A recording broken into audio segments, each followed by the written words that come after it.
N'est-elle pas merveilleuse cette chambre de pucelle?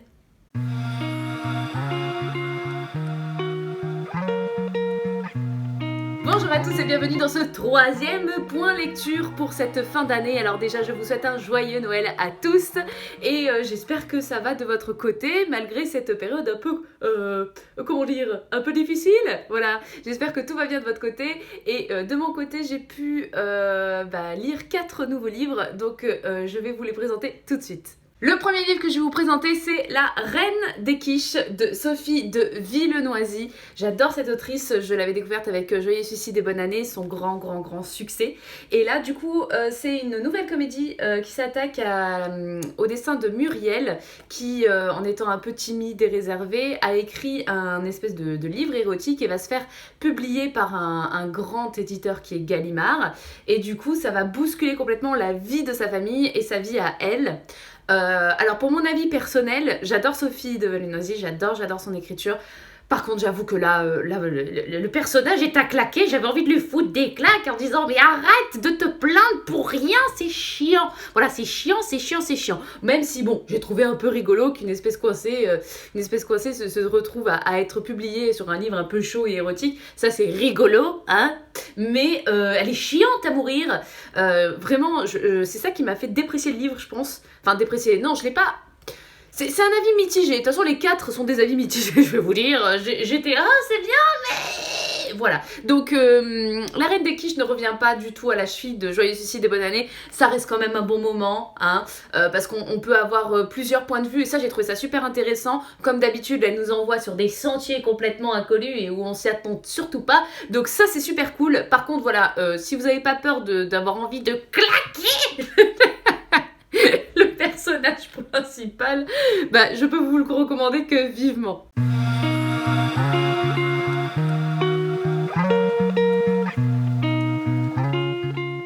On continue maintenant avec un livre en vers qui s'appelle Inséparables de Sarah Crossan et préfacé par Clémentine Beauvais et traduit par Clémentine Beauvais qui est, je ne voudrais pas dire de conneries, l'autrice de Je suis ton soleil qui est aussi un roman en vers. Alors moi c'est mon premier roman en vers et comment vous dire, j'ai été quelque peu déstabilisée, hein. Le rythme, alors pour moi la notion rythme est très importante à l'oreille et alors voilà la lecture j'ai un peu nanana, elle est où le suite de la phrase, elle est là, nanana. En fait c'est l'histoire de deux sœurs siamoises et on suit l'une d'elles. Et donc elle raconte un peu son histoire. Alors l'histoire est très bien, le scénario est très bien, le fait que ce soit en vers c'est cool, on va à l'essentiel des choses, pas de place à ce qui ne sert à rien, voilà. Par contre j'ai eu un peu de mal avec la relation des sœurs, c'est-à-dire qu'elles sont collées l'une à l'autre. Merci Elise, c'est le principe d'une sœur siamoise, bravo, hein, merci. Bah écoutez, je vous fais un peu de culture, voilà, deux sœurs, deux personnes siamoises, c'est deux personnes qui sont sur le même corps mais avec deux têtes et différentes et deux personnalités différentes, donc deux personnes dans le même corps, voilà. Et donc du coup, voilà, j'ai apprécié ma lecture, même si j'étais un peu déstabilisée par ce truc en vers là, où ça rime pas. Alors moi je pensais que ça allait rimer, mais non, ça ne rime pas, c'est pas... Non. Bon, tant pis. Mais en tout cas, j'ai bien apprécié ma lecture, même si bon, la relation entre les deux sœurs, du coup, j'avais l'impression qu'elles s'aimaient pas. Enfin, que l'une et l'autre, il n'y avait pas cette relation fusionnelle que j'attendais chez des sœurs siamoises. Alors peut-être que c'est moi qui fais des clichés, mais en tout cas, voilà, je suis assez déçue de ça, même si à la fin, bon, il y a un événement, je ne vais pas vous spoiler, ne vous inquiétez pas, il y a un événement qui fait que, inévitablement, on sent l'émotion et l'amour qu'elles ont entre elles. Tout le long du livre, je me disais, bon, en fait, voilà, elle est avec sa sœur, mais bon, il n'y a pas de relation vraiment... je sais pas quoi faire que d'autres comme mouvement pour exprimer le vraiment plus fusionnel que ça. Voilà, on passe de suite à la suite.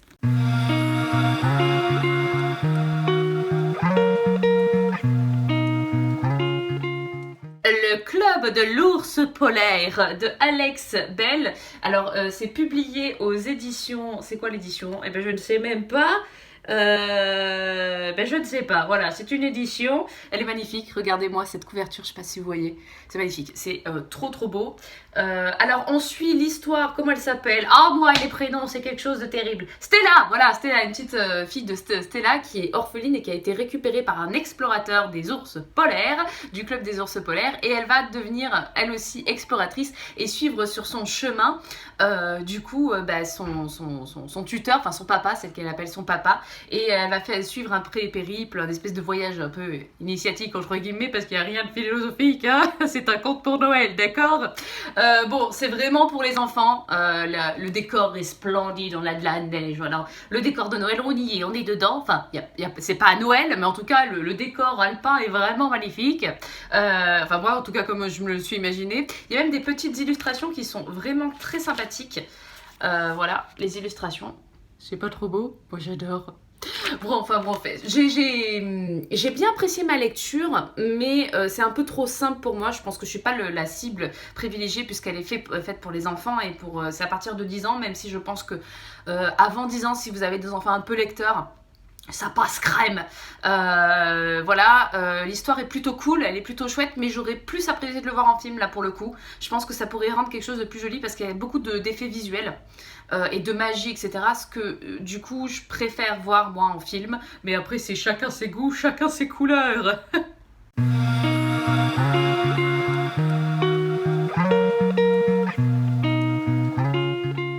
Et on termine avec l'équation du miracle de Hal Elrod. Pour Hal, je ne sais pas par où prendre ce truc-là. Comment vous dire? C'est la suite de The Miracle Morning, qui est un livre de développement personnel et qui consiste du coup à se lever tous les matins plus tôt pour pouvoir faire des trucs, en gros, voilà, pour la faire simple. Et grâce à ça, évidemment, vous avez une vie plus merveilleuse. Mais là, nous sommes donc du coup avec la suite, l'équation du miracle, qui peut se lire complètement indépendamment de The Miracle Morning.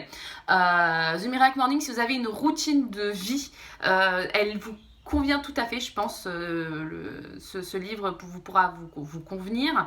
Et là, l'équation du miracle peut convenir, je pense, à une plus large population, même ceux qui n'ont pas un rythme de vie aussi routinier, disons-nous. Alors, l'équation du miracle, c'est très simple, c'est de vouloir faire des miracles avec deux choses très simples à appliquer dans sa vie, c'est-à-dire une foi inébranlable. Ce mot me fait toujours rire, pardon. Une foi inébranlable et... J'y arrive pas. Hein. Cette fois, voilà, la première partie. Et la deuxième partie, c'est un effort extraordinaire, ce qui permet de réaliser des miracles et de faire partir des chanceux. Voilà, c'est sur ces deux faits-là qu'il pose du coup tout son livre et nous explique comment le mettre en pratique.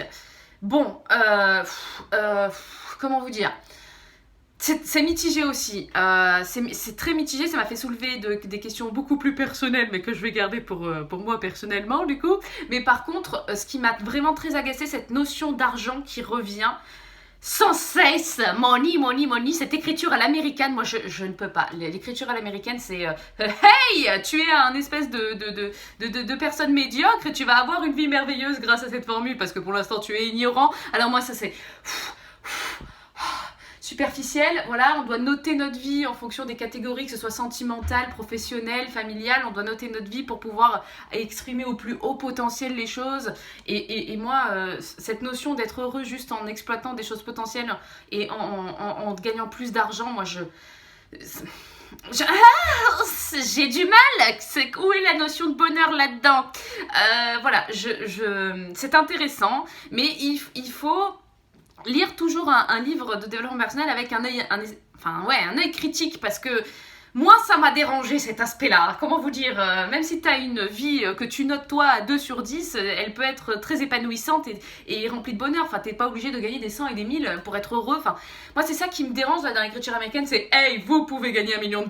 Enfin oui, bon, calmons-nous, surtout qu'il a rien inventé le bonhomme, hein, on est bien d'accord. Après, son parcours reste admirable parce qu'il a échappé à la mort 3 fois dans sa vie, il a eu un cancer. Enfin bon, tous ses choix de vie sont absolument admirables et sont intéressants à étudier. Mais par contre, sa méthode, il a rien inventé déjà. Et puis alors, moi j'ai du mal avec cette notion de voilà, il faut gagner de l'argent. Alors attention, minute philosophie, je vais vous raconter une petite chose, on va même faire un jingle.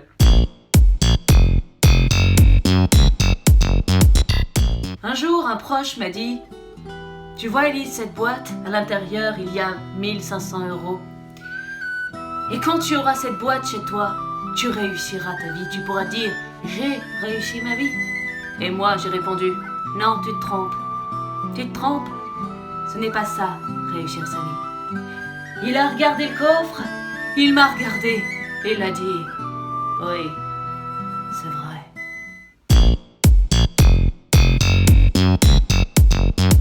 Enfin bon, bref, si vous avez envie de regarder, du coup, de lire un ouvrage un peu intéressant et que l'écriture américaine ne vous dérange pas, je vous le conseille vivement, même si j'ai pas trop apprécié ma lecture. Voilà, j'espère que ce point lecture vous a plu, même si celui-ci était un petit peu mitigé, il en faut bien, hein.